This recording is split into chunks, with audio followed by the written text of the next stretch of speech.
अस्सलाम वालेकुम और रहमतुल्लाह वबरकातुहू। सम्मानित मुसल्ली हम लोग बढ़ रहा है आगे। अभी शहीदा उहुद का पहाड़ में जो उहुद पहाड़ है, हमारे हुजूर पाक सल्लल्लाहु अलैहि वसल्लम बोल रहा तुम लोग जबल रुमान नहीं छोड़ना। हमारा है भाई 3 भाई इंडिया से आ गया इधर का शहीदा उहुद का ज़ियारत करना है। जो बोलता है वो बोलता है मकबरतुल उहुद 70 सहाबी अल्लाह रसूल सल्लल्लाहु अलैहि वसल्लम का सहाबी इधर शहीद हो गया। जो पहाड़ में अंदर रसूल सल्लल्लाहु अलैहि वसल्लम बोला ये पहाड़ का नाम बोलता है जबल उहुद पहाड़। ये पहाड़ में अल्लाह रसूल सल्लल्लाहु अलैहि वसल्लम से दुआ मांगा, ये पहाड़ जाएगा जन्नती पहाड़, ये पहाड़ गोल्ड हो जाएगा क़यामत का पहला।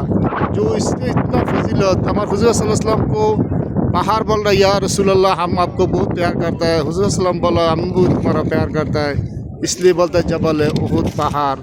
ये उहुद पहाड़ हमारे रसूल सल्लल्लाहु अलैहि वसल्लम जो उहुद का मस्जिद के से ऐसा थे इधर शहीद हो गया। जो पीछे से खालिद बिन वलीद आके हमला कर लिया।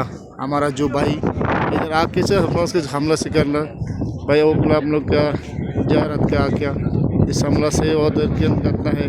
जो अस्सलामु अलैकुम व रहमतुल्लाहि व बरकातुहू।